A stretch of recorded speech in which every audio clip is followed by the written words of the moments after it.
Ê! Oi, Tudo bom? tudo bem, e você? Tudo bom? Vi que alguém tá comendo a taça de liquidificador do livro. É, Hoje eu fiz o rocambole de carne do livro. que delícia! Tem o meu que tá anotado é a carne de panela. Ah, tá. Tudo bem, Ana, obrigada. Tudo.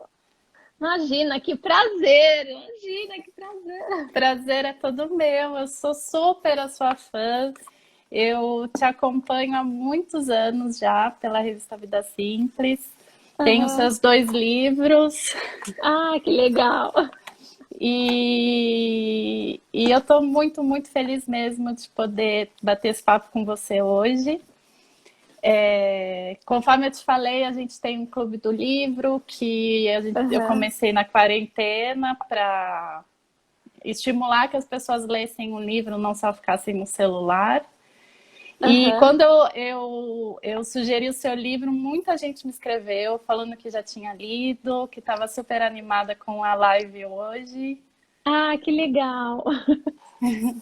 E eu queria que você começasse falando um pouquinho sobre você, como que surgiu é o projeto, né? Minha mãe fazia, porque Aham. começou no Facebook, virou livro, Isso. e eu queria que você falasse sobre ele. Então, primeiro eu queria dizer que eu adoro quando as pessoas me chamam para falar sobre esse tema, porque hoje a minha vida está muito focada na questão da escrita e na condução para a escrita, por conta do como se encontrar na escrita, né, tal, do livro, né, e das aulas que eu dou sobre isso. Mas é que esse é um projeto tão querido na minha vida, o Minha Mãe Fazia. E, bom, essa história nasceu muito antes de eu pensar em escrever sobre isso. Foi numa época em que eu sou jornalista, né? Eu trabalho com texto há 25 anos, mas teve uma época em que eu estava muito. Eu já trabalhava na Vida Simples, mas eu estava um pouco. Não era desanimada, é porque a questão é que o mercado editorial ele é um mercado de revista, que é o que eu gosto de fazer, né? Sempre gostei muito de fazer, trabalhar com texto, com revista. Era um mercado que nitidamente eu já via que ele estava num, numa decadência no sentido de que estava se fechando demais, né? E eu pensava, cara, o que, que eu vou fazer, né? Se não tiver mais, se eu não puder mais trabalhar com isso, o que, que eu vou fazer? E aí, né, foi numa época em que eu fiquei muito inquieta e comecei a pensar numa segunda formação. E eu pensei em fazer gastronomia, porque eu gosto muito de cozinhar, sempre gostei, né? A cozinha sempre foi um território de muito. é, Enfim, eu gosto de cozinhar, eu gosto de inventar, eu gosto de conversar com as pessoas sobre comida. Eu sempre, quando eu mal conheço uma pessoa, se ela me chama para ir na casa dela, se ela tá na cozinha, pô, eu fico conversando com ela na cozinha, eu adoro isso, né? E aí, enfim, ali tentando possibilidades, achei que podia ser gastronomia, mas ao mesmo tempo não foi uma coisa que rapidamente não deu certo, porque eu também estava com dois filhos pequenos na época, eu sou mãe de gêmeos, e eles muito pequenos e não ia ser possível, né? Trabalhar, ser mãe de gêmeos e ainda fazer uma nova formação.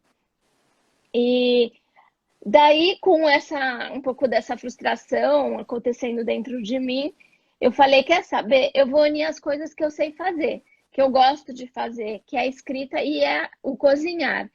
E toda vez eu cozinho muito, eu gosto de cozinhar, eu, coisas vinham na minha cabeça, histórias vinham, lembranças vinham. E aí eu comecei a escrever sobre isso e foi assim, criei essa página no Facebook que chama Minha Mãe Fazia. Ela não é mais atualizada, mas ela tá lá e eu gosto de mantê-la lá porque eu gosto que as pessoas percebam e possam ter acesso não só aos textos, mas aos comentários dos outros, que eu acho incrível os comentários das pessoas. E foi um território, eu não fazia ideia como aquilo foi um território de experimentação absolutamente incrível sobre o próprio processo da escrita. Porque lá eu comecei a me sentir muito à vontade para escrever sobre as minhas memórias ligadas à comida. Então eu falava sobre uma geleia de jabuticaba, a partir de um saco de jabuticaba que meu pai tinha me dado. E daí eu contava sobre a minha relação com meu pai, como é que ela foi se estabelecendo ao longo da minha infância. E era muito engraçado, sabe, Joyce? Porque às vezes eu colocava a história e falava, sei lá, eu contava alguma história que era que tinha a ver com um bolo de laranja ou um bolo de chocolate. Coisa simples, né? E aí as pessoas me falavam assim, mas cadê a receita? E aí eu falei, gente, mas é uma receita básica de bolo de cenoura. E aí eu comecei a entender a importância que tinha a receita também. As pessoas queriam ver a receita. Então eu acabei criando um estilo que era os textos baseados nas memórias afetivas, nas histórias de infância, não só nas de infância, algumas com as histórias que estavam já acontecendo na minha vida, na minha relação com os meus filhos, tal. E aí sempre no final eu dava a receita daquilo que estava relacionado, né? E e aí chegou um momento que eu mesma virei e falei assim, cara, tem um material tão bom aqui, isso aqui dava um livro. E daí eu comecei a bater na porta das editoras com o projeto do livro, eu fiz um capítulo para eles verem como funcionaria. E até que uma editora que foi a Rocco, né, acabou topando o projeto, ficou muito encantado com o projeto. Eu dei muita sorte, porque o editor que me colocaram em contato, que eu consegui um contato dele na Rocco, o Bruno, ele gostava de cozinhar. E aí ele ficou Ai, encantado ajudou. com o livro e foi super bacana. E foi assim que o Minha Mãe Fazia surgiu. E o que eu falei que é super legal e que para mim foi muito tocante, era porque muitas vezes sei lá, eu escrevia um texto sobre um bolo, né? E aí a pessoa comentava assim comigo, sobre a esfirra da tia. E eu falava, gente, mas eu escrevi sobre bolo e a pessoa comentou sobre a esfirra. E eu falava, é que não é nem sobre bolo, nem sobre esfirra, é sobre saudade. Ou é sobre amor, sabe? É o que vinha junto com aquele texto, né? E você falando isso, essa crônica da carne de panela, talvez seja a receita que eu quero fazer e de todas a que mais me tocou, porque você fala de um período de férias, né, quando você ia visitar sua tia, e de como o tempo lá não existia, que você só voltava quando você tinha fome. E isso era uma coisa que para mim também acontecia muito, mas não com a carne de panela, com bolo. Eu Aham. ficava brincando com meus primos, minha tia mora no Rio, ficava o dia inteiro brincando com os meus primos. Aí quando batia a fome, a gente voltava da rua e tinha bolo na mesa. Então é justamente isso, não é sobre a comida, é sobre o sentimento que vem junto com a comida, né? É, sobre os sentimentos, sobre a história, sobre esse resgate, né? Eu E foi muito maluco tudo isso que aconteceu comigo, Joyce, porque aí eu lancei o livro, aí aos poucos a história do próprio processo de condução da escrita ele foi se tornando maior, né? E foi tomando mais tempo meu. Eu comecei a dar aula sobre isso, eu comecei a viajar pelo Brasil com um curso. Hoje isso é a minha vida, né? Trabalhar o que eu chamo de escrita afetuosa é a minha vida em diferentes níveis, né? Para pessoas, para empresas, enfim. E mas eu ainda tenho alguns elos de conexão, né? O livro, que eu acho lindo até hoje, assim, não só você, mas outros Deixa eu grupos às mostrar vezes pro entram em pessoal. contato para contar que o Minha Mãe fazia o livro do mês, assim, e me marca. E eu, gente, que lindo! Ainda tem gente que faz grupo para discutir esse livro. E eu tenho uma aula que chama Cozinha de Memórias, que eu dou pela The School of Life. E eu tenho uma coluna, né, também. Eu mantenho uma coluna no site da Vida Simples também sobre comida. E essa semana essas ilustrações ficaram lindas. E essa semana a próxima coluna, né, já dando um spoiler do que vai sair no site da Vida Simples, tem a ver com essa questão do tempo que você está falando e da comida. Porque eu estava cozinhando, eu tenho cozinhado todos os dias, né, agora no isolamento, enfim, eu cozinho todo dia, né? Almoço, jantar, eu queira ou não queira, eu tenho que cozinhar. E aí eu teve um determinado dia que eu fui colocar a comida na mesa E aí quando eu coloquei a comida na mesa, que eu olhei aquela mesa posta, cara, me caiu uma ficha desse tamanho, assim. Eu falei, cara, nas últimas semanas eu só cozinho é uma reprodução da mesa da minha infância dia após dia.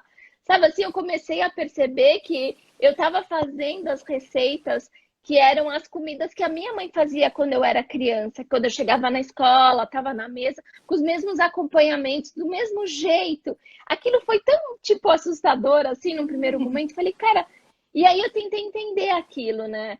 E aí a resposta veio de uma maneira muito clara. Não é que eu não saiba fazer outras coisas, eu sei fazer outras coisas, né? Mas por que eu estava repetindo tanto? Porque nesse momento eu precisava daquilo, sabe? Eu precisava desse aconchego, dessa comida da infância. E mais do que isso, eu acho que eu estava com uma necessidade muito grande de, de não me perder, sabe? De não me perder nisso tudo, porque acho que a gente tem todas as nossas válvulas de escape, né? Para mim, pelo menos, elas foram tiradas, né? O fato de ter que ficar em casa, eu sou uma pessoa muito de o exercício me ajuda nos meus processos, assim, de eu corro, eu ando de bicicleta, eu pratico exercício 5 vezes por semana, e eu não tô fazendo nada, né? E aí, então, eu me dei conta de que era uma maneira de não me perder, sabe? Uma maneira de um elo de conexão da minha própria história, porque a comida, você sabe, ela conta a nossa história o tempo todo, né? Ela conta sobre a gente, sobre a nossa história.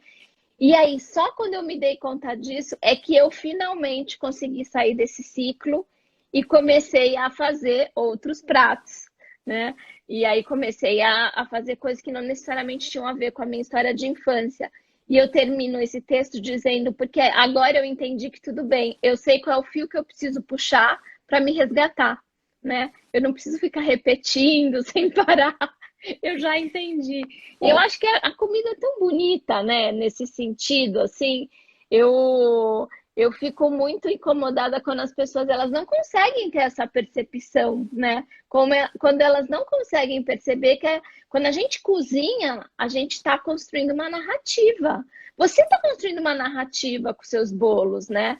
Tá falando sobre você, sobre a menina que você foi, sobre a mulher que você se transformou.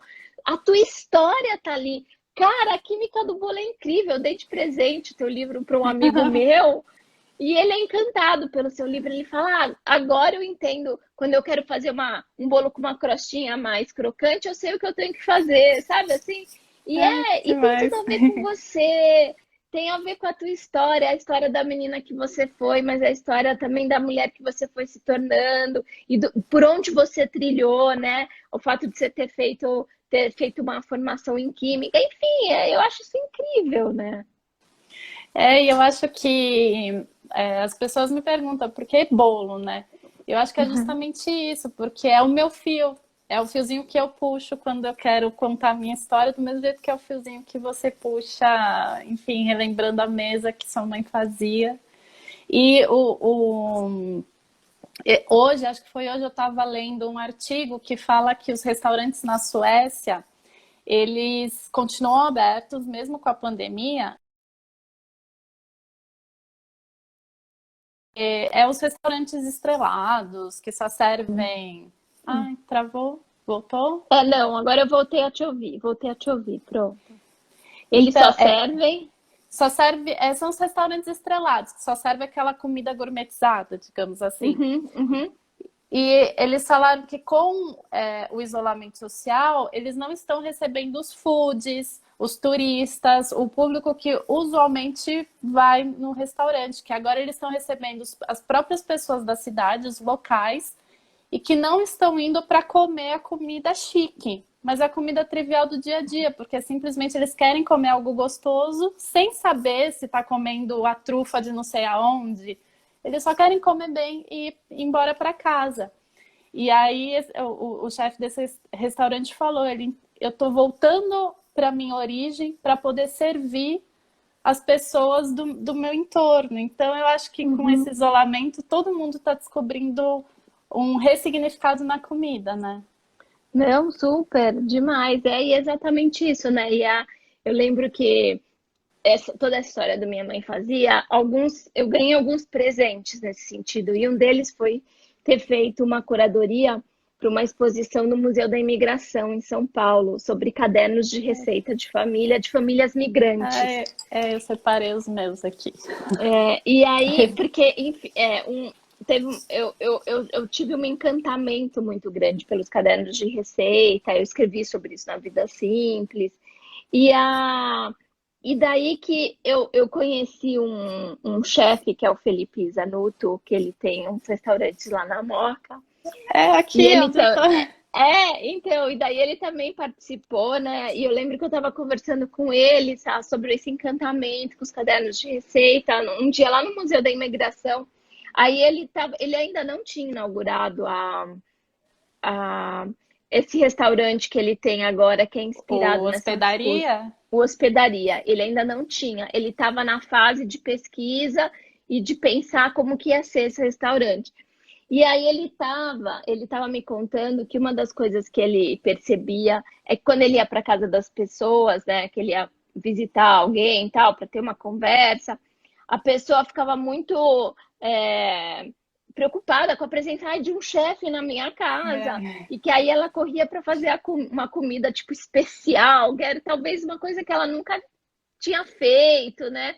E daí que ele falava assim, não, eu quero que você faça a comida de todo dia. E ele falava assim, é tão gostoso você ir na casa de uma pessoa e comer a comida de todo dia, e vai super de encontro com o que você acabou de me falar dos restaurantes estrelados, né? E ele falou, não, se o que você tem, o melhor a me oferecer é o teu arroz com feijão, eu quero comer o teu arroz com feijão. E eu achei isso tão incrível, porque é isso mesmo, né? E eu acho que é o que marca, né, na nossa memória.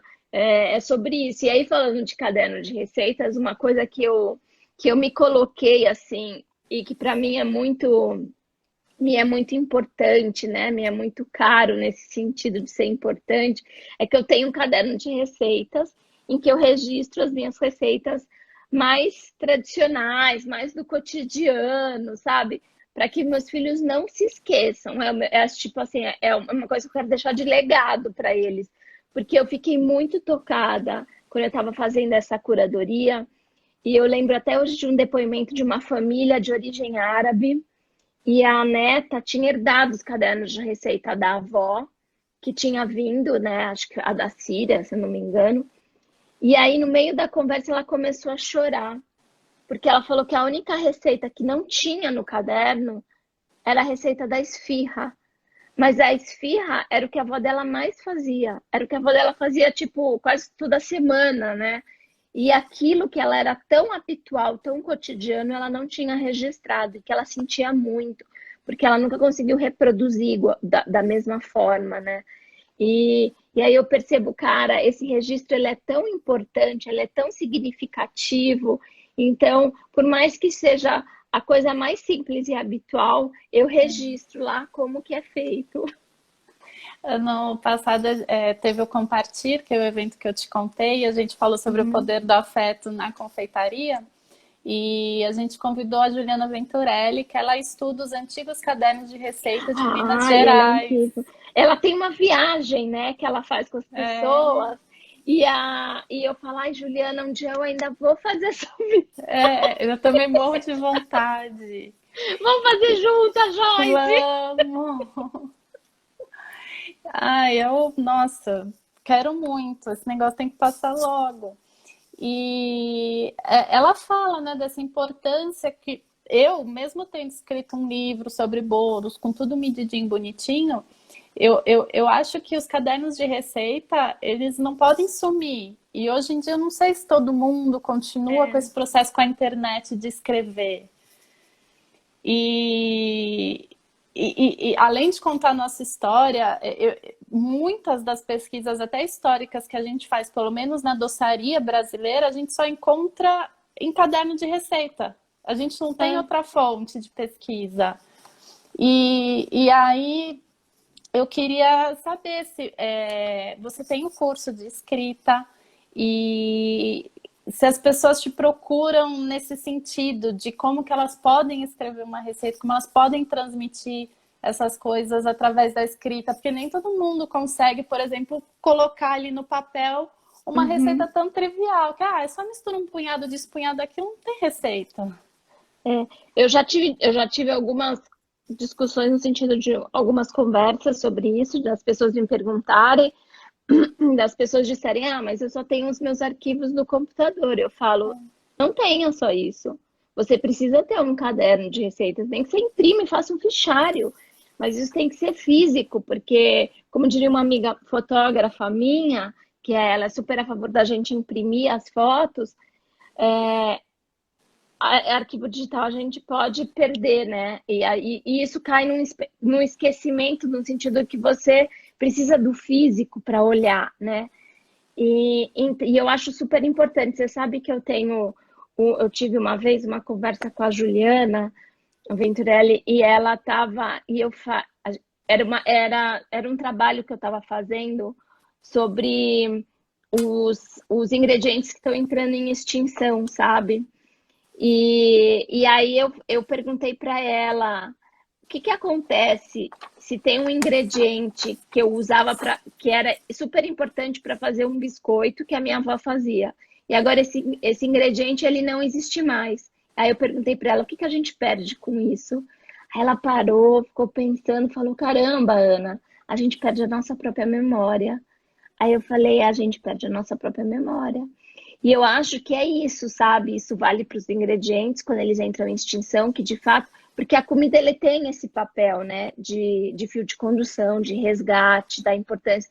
Quando você come alguma coisa, um bolo que te remete à tua infância, um bolo que você chegava lá na casa da tua tia e ele estava lá, você lembra daquele instante, você lembra daquela tia, mesmo que essa tia não exista mais, enfim, sabe assim?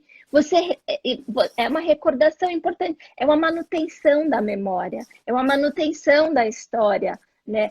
E isso, assim, é uma manutenção no sentido menor, assim, é uma manutenção no sentido pessoal, eu com a minha história, mas é uma manutenção no sentido maior, no sentido da nossa história, enquanto família, cidade, país, sociedade, sabe, assim, esse papel que o pessoal da antropologia e da sociologia ligado à comida estuda tanto, ele é um legado que a gente não pode deixar para trás. Então, eu acho que a gente tem que registrar. E assim, quando você te perguntou do meu curso, muita gente que busca esse meu curso Cozinha de Memórias, é muito interessante, né? Porque é nutricionista, é chefe, e as pessoas. Aí tem algumas pessoas que são encantadas pelo meu trabalho que aparecem lá, mas basicamente é nutricionista e chefe. Ou chefe que trabalha com algum projeto ligado à comida, a gente que trabalha de alguma forma com comida. E eles vão para entender como é que você consegue escrever sobre comida saindo do clichê, né? Saindo da coisa técnica. Como é que. E eu falo, gente, a comida é o território de exploração da escrita mais fácil que tem, porque ele é por si só super afetivo, né? No sentido de já nos afetar, ele já tem uma carga emocional que ele carrega por si só, né? Quando a gente fala de comida, a gente não fala só, como você estava falando, né? Na doçaria é super minucioso e tem essa coisa do tipo, tem que ser 120 gramas. Mas assim, é lógico que a gente sabe que algumas coisas elas têm essa importância. Mas além disso, indo além disso, a gente também tem que conseguir olhar e contar as histórias que estão por trás disso, né? Porque eu acho que isso é o que realmente nos conecta. Isso é realmente o que nos torna mais próximos, né?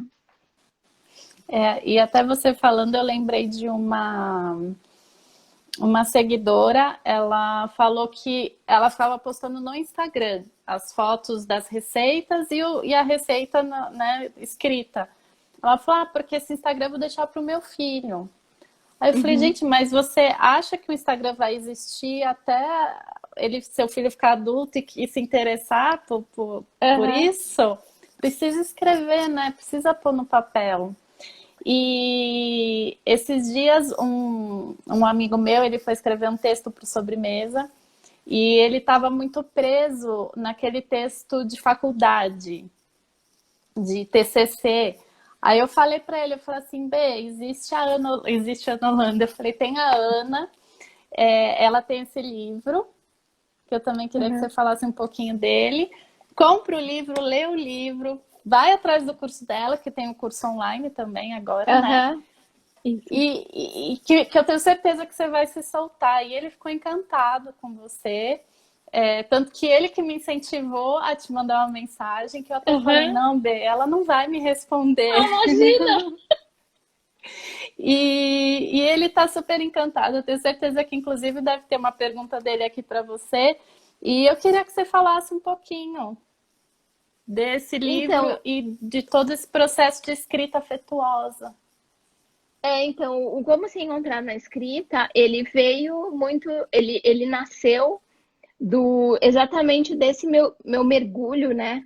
Eu contei aqui logo no início que a página do Facebook do Minha Mãe Fazia foi um território de experimentação muito, muito importante para mim, para que eu começasse a entender que o lugar onde as pessoas se conectam quando a gente fala sobre a escrita, ela não é no superficial. Só que a maior parte das vezes, quando a gente está escrevendo, a gente só escreve no superficial. Porque essa é a maneira como a gente foi ensinado a escrever, né? Só olhando para a técnica, só sem ter um processo de reflexão maior em relação a isso. Então, eu comecei a tentar entender o que era quando as pessoas me falavam assim: nossa, parece que você está conversando comigo pelo texto. Nossa, parece que você sabe o que eu estou precisando ouvir pelo texto. É, Nossa, aquele seu texto, eu falei, gente, mas fazem 4 anos que esse texto foi publicado, como é que a pessoa lembra? E aí eu comecei a ficar muito, muito inquieta com isso.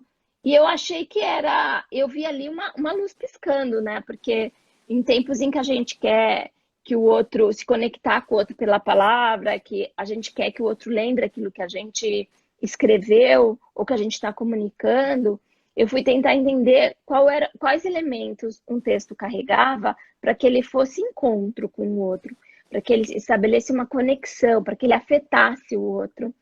E aí no início foi um pouco assustador, porque eu entendi que a técnica era uma parcela muito pequena disso tudo, e que o restante tinha a ver com a presença de quem escrevia, tem a ver com a alma que o texto carregava, tinha a ver com a coragem de quem escreve, porque quando a gente escreve, a gente se coloca mais vulnerável e se expor é algo que a gente tem muito medo.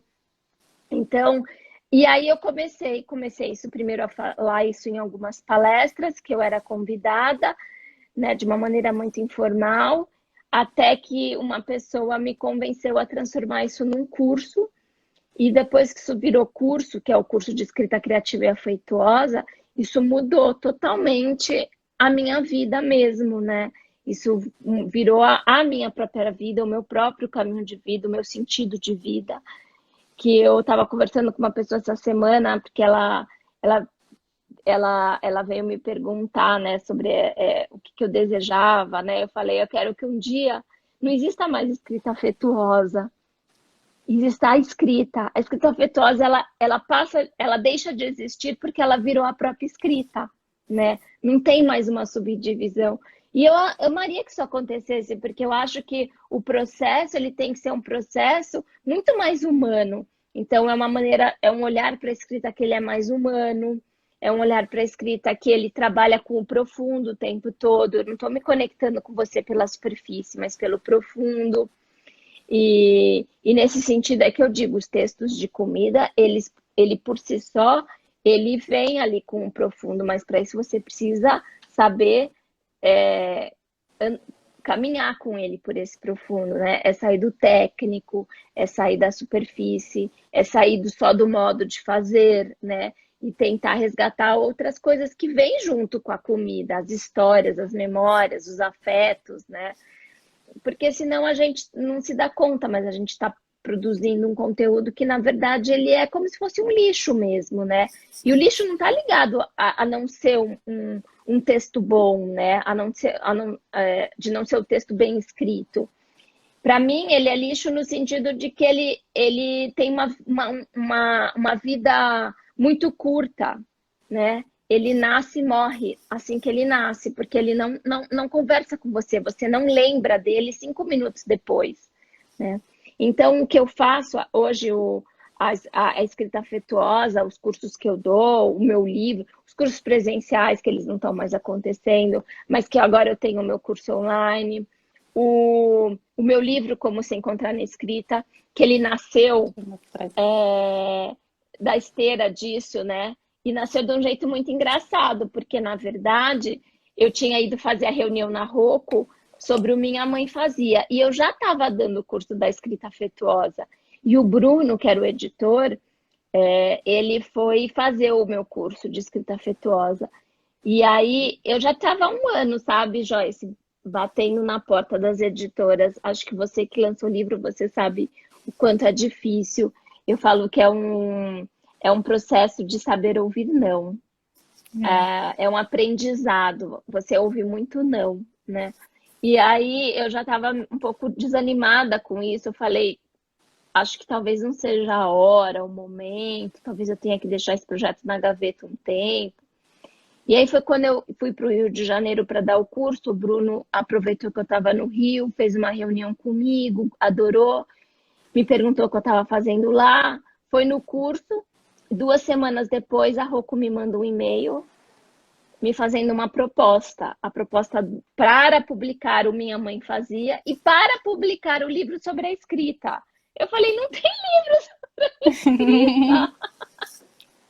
Ah, não, mas a gente quer um livro sobre a escrita. E aí eu topei, e foi assim que nasceu Como Se Encontrar na Escrita, que virou livro, que virou um TEDx que as pessoas gostam muito também. Veio o convite para falar no TEDx São Paulo. Enfim, e virou tudo que virou, assim, né? Virou uma coisa, um caminho sem volta na minha vida. E eu gosto muito dessa frase aqui do livro, que é: juntos, por meio das palavras, podemos mudar o mundo. Mas primeiro a gente se transforma, se descobre, se encanta com a própria capacidade de escrever. Eu falo muito que o processo de escrita é um processo de encontro, né?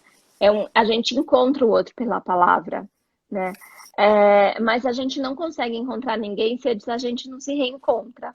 Então, por isso que primeiro a gente tem que olhar para a gente.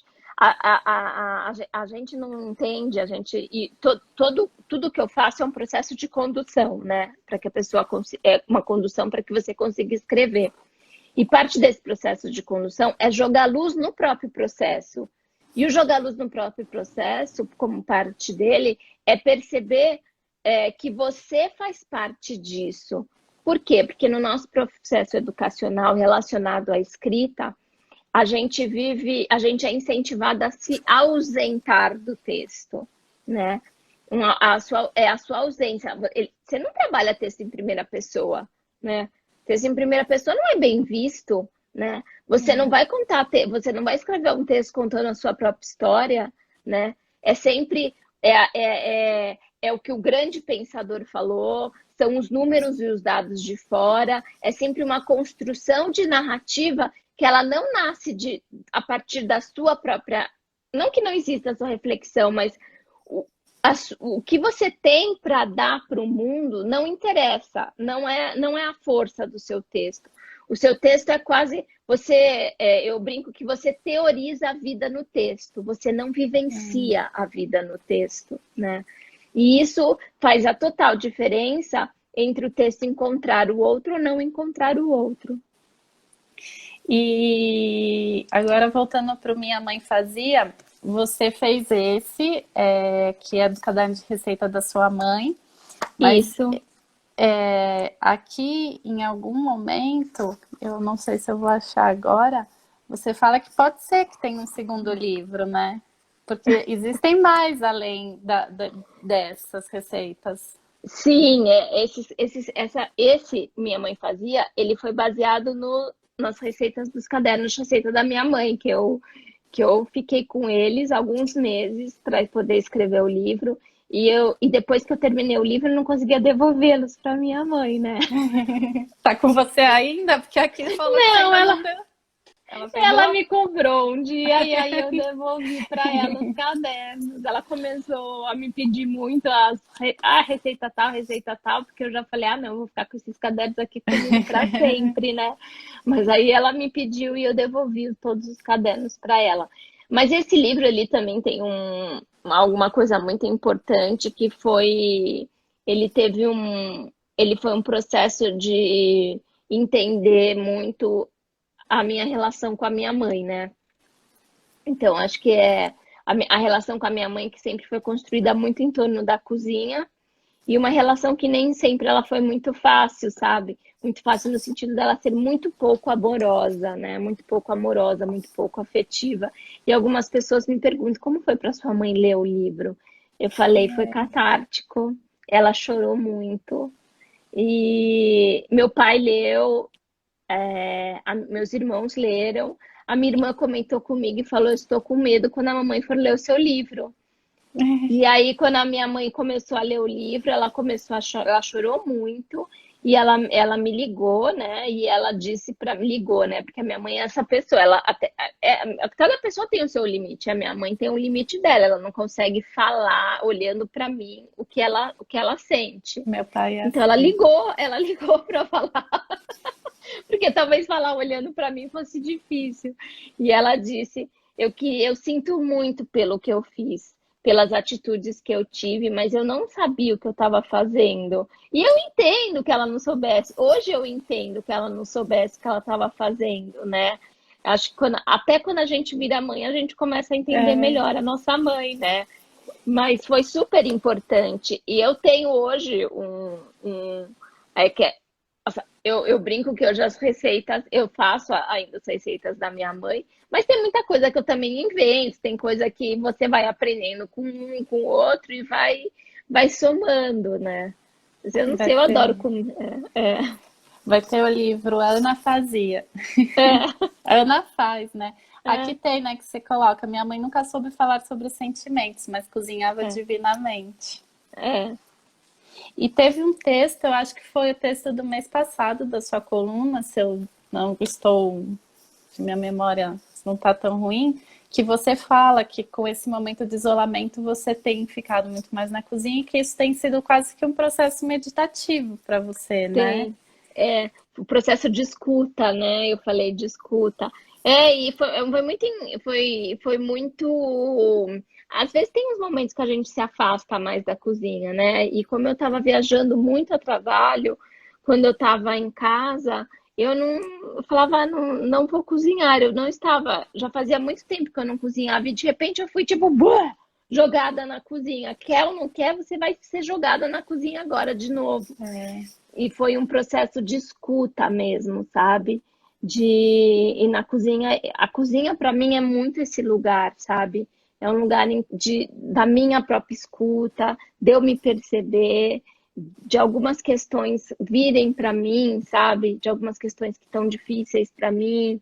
Ah, por que que eu tô angustiada? E é maluco, né? Isso. Aí você tá ali, né? Cortando cebola, e fala assim, ah, eu tô angustiada por causa disso, por causa daquilo, por causa daquilo. É,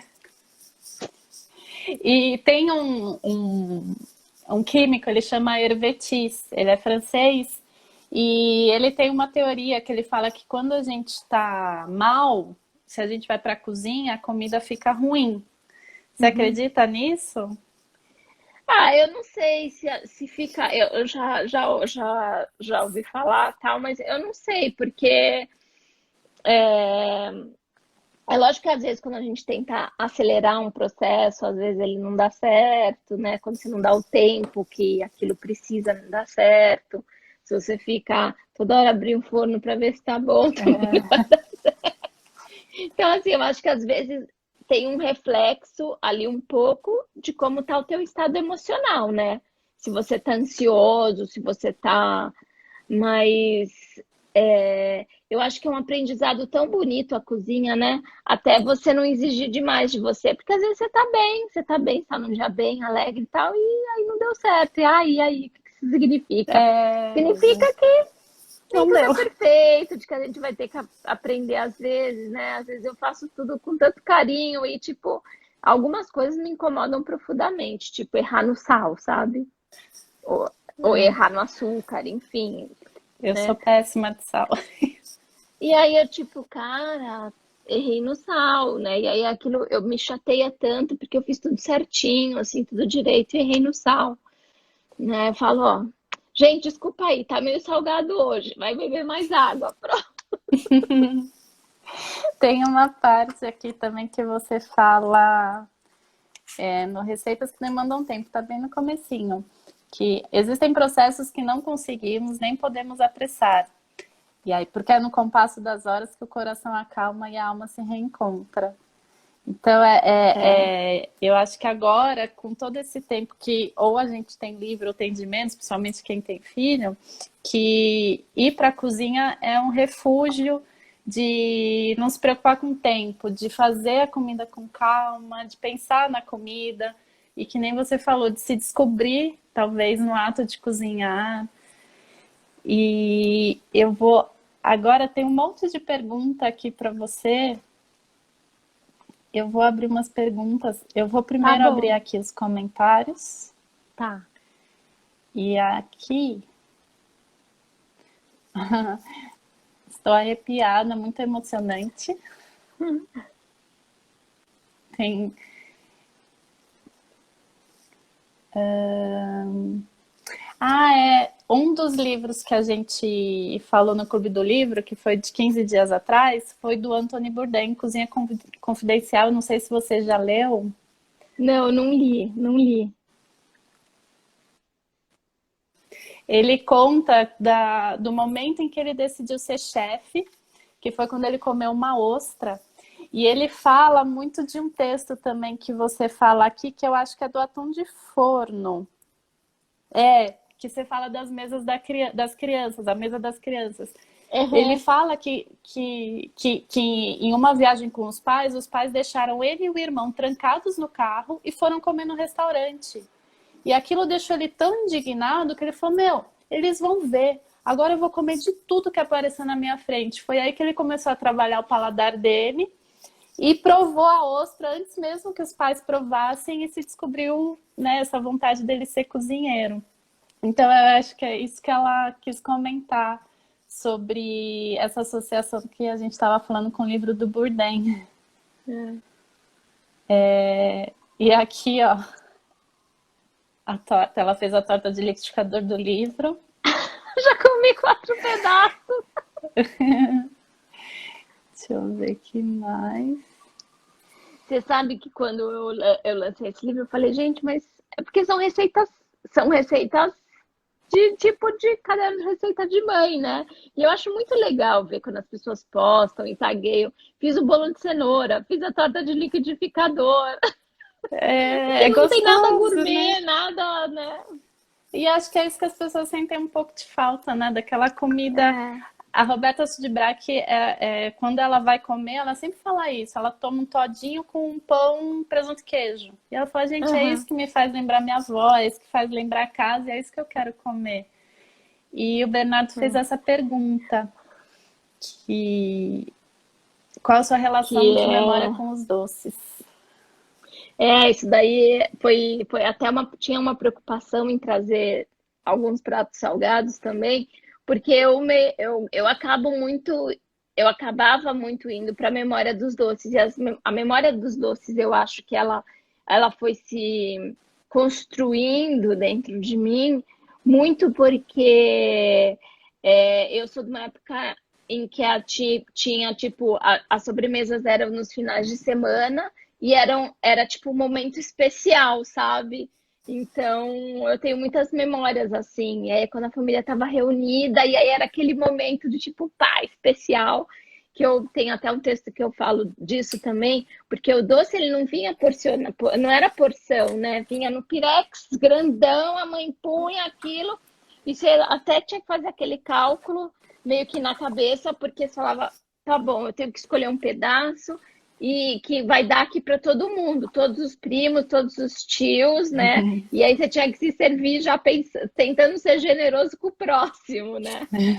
Mas eu tenho uma relação muito forte mesmo com com os doces, e eu acho que vem muito desse lugar de ser um momento muito especial.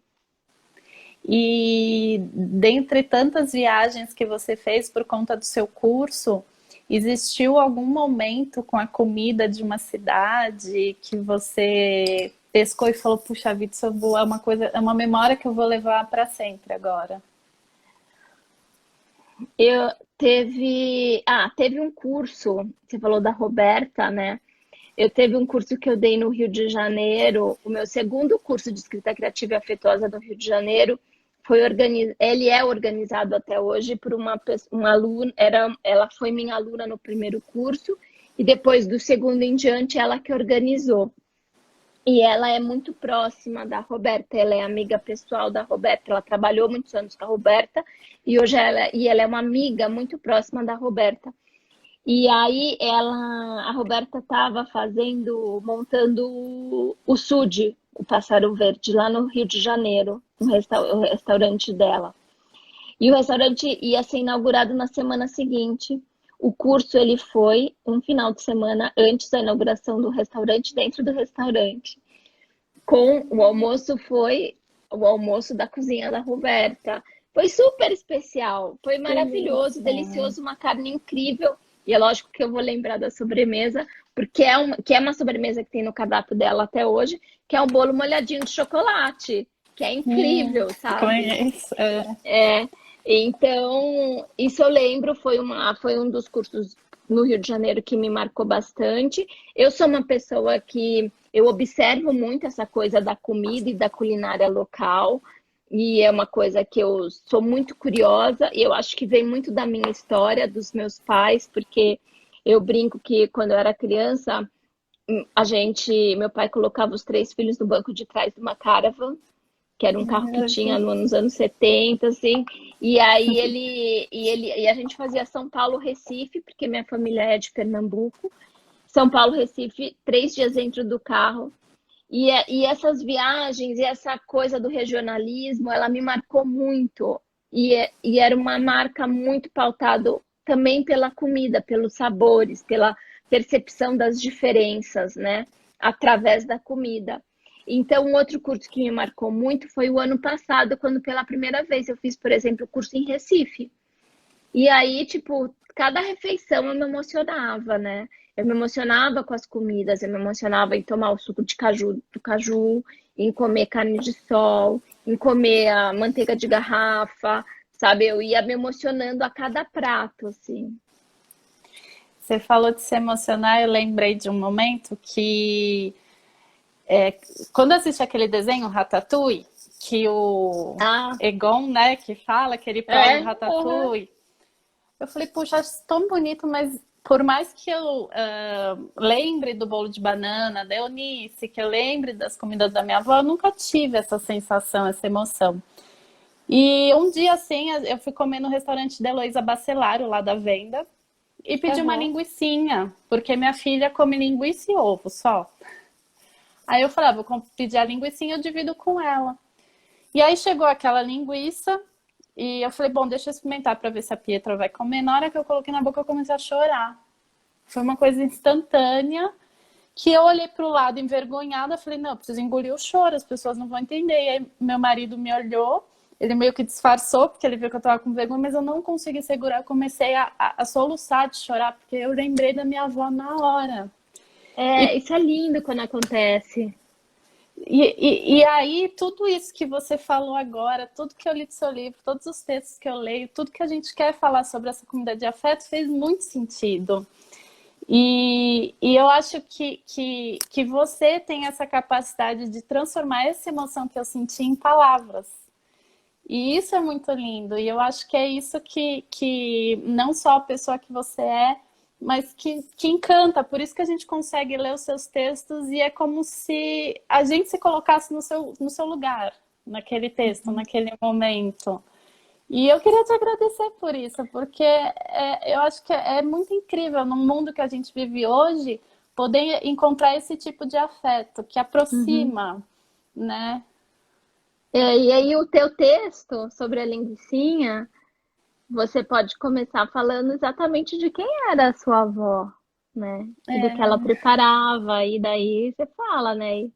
Ou que comendo essa linguiça lá na venda, lá, né, lá na venda que chama, né? Lá da venda.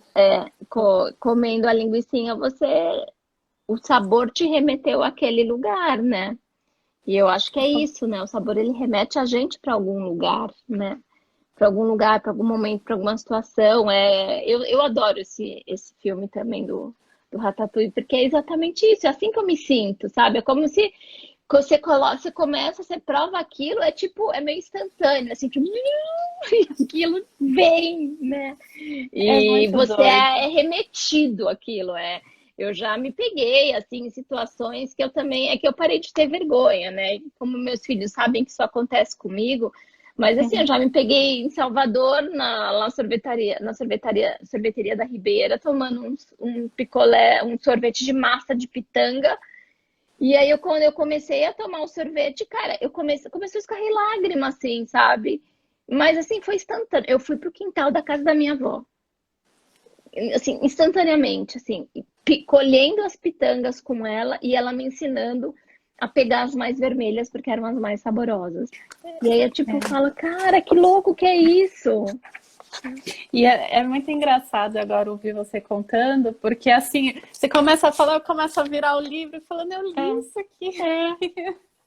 É muito gostoso.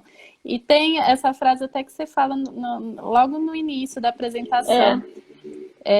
Pitanga sempre vai me lembrar minha avó, uma minha pessoa que avó. amei intensamente, que se foi antes mesmo de eu poder dizer isso a ela.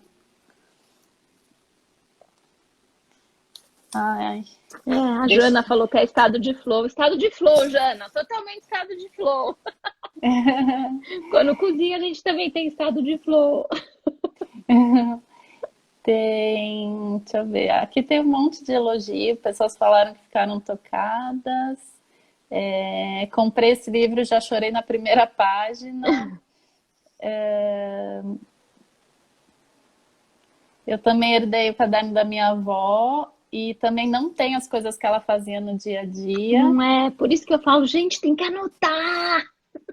Mas você sabe que no Compartir a gente teve foi um antropólogo que estuda a cultura indígena. E ele falou que mesmo dentro da cultura dos índios, eles não têm como registrar, né? Uhum, Eles não... É muito difícil hoje em dia esse estudo, porque não tem registro das receitas. Eles uhum. fazem as coisas do dia a dia e aquilo, assim, parece que não inspira a ser escrito, porque é muito trivial, é muito banal, né, para as pessoas. Então precisa começar a escrever mesmo. Precisa, para não se perder, sabe? Para que isso não se perca. Deixa eu ver se tem alguma pergunta. A Gelateria Island, que você precisa conhecer, Ana, fica lá em São José do Pinhal. É uma fazenda de sorvete, que eu chamo. Então, eles tiram o leite da vaca, faz o sorvete, e aí depois eles distribuem. E aí eles falaram, esse bate-papo poderia durar o dia todo.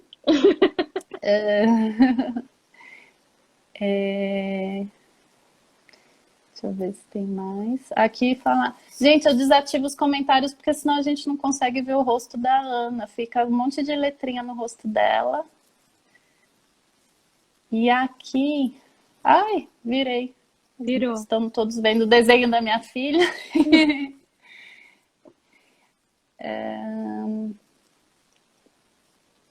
Aqui tem essa pergunta. Como retomar o costume de escrever?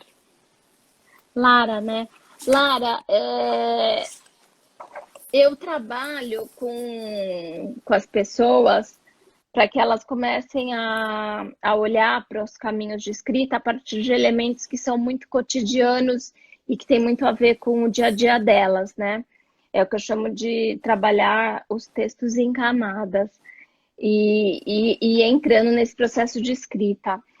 Se você quiser uma sugestão que eu te dou, é você entrar no meu perfil. Eu fiz uma jornada da escrita afetuosa há mais ou menos há umas 2 semanas para ajudar as pessoas a escreverem nesse momento que elas estão vivendo e dar voz à alma delas, dar voz àquilo que elas não estão conseguindo falar sobre.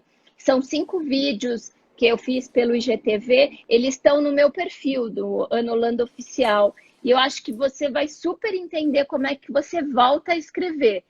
Voltar a escrever também tem a ver com essa disposição de querer escrever, óbvio, mas eu acho que é muito fácil as pessoas virarem para a gente e falar assim, você precisa escrever. Porque escrita é processo de condução, você precisa ser conduzido para isso, sabe? Você precisa entender que não é um lugar só de técnica e de dureza. Então eu te convido, vai lá, tá lá disponível, você já vai identificar logo quando você olhar o meu feed, vai vídeo por vídeo, que é o processo inteiro, e vai te ajudar demais a você a escrever, voltar a escrever, escrever com um pouco mais de profundidade. A Ana Garcia colocou: Ana, você me remete à minha própria história, porém não consegui herdar os cadernos da minha mãe, mas agora vivo as histórias através da minha cozinha. Uhum. É isso, né? Obrigada por esse momento lindo, tantas palavras sábias, tão afetiva e emotiva. A Docimari Confeitaria. Tem um aqui para... Não, é esse aqui. Eu herdei o caderno da minha mãe e agora na pandemia estou dando aula online, reproduzindo as receitas desse caderno, fazendo desafios. Que legal! O que me faz ela bem próxima de mim. A Café Dona Lica, uma viagem doce que me trouxe os melhores momentos da minha vida. Obrigada pelos olfatos, aromas e sabores. Que linda! Essa conversa foi inspiradora. Tem um monte de elogios. Bom, apareceu aqui um relógio, 1 minuto e 30, que desesperador esse relógio. É assim quando tá acabando. É isso, gente. Eu vi que algumas pessoas ficaram interessadas. Eu tenho um curso online, mas o que vocês quiserem saber mais sobre mim, dá uma passada no meu perfil, no Ana Holanda Oficial, que lá tem bastante informação, e que vocês quiserem trocar alguma ideia, me chamar no direct. E também tem o site onde tem o curso online, né? Tem o anaholanda.com.br.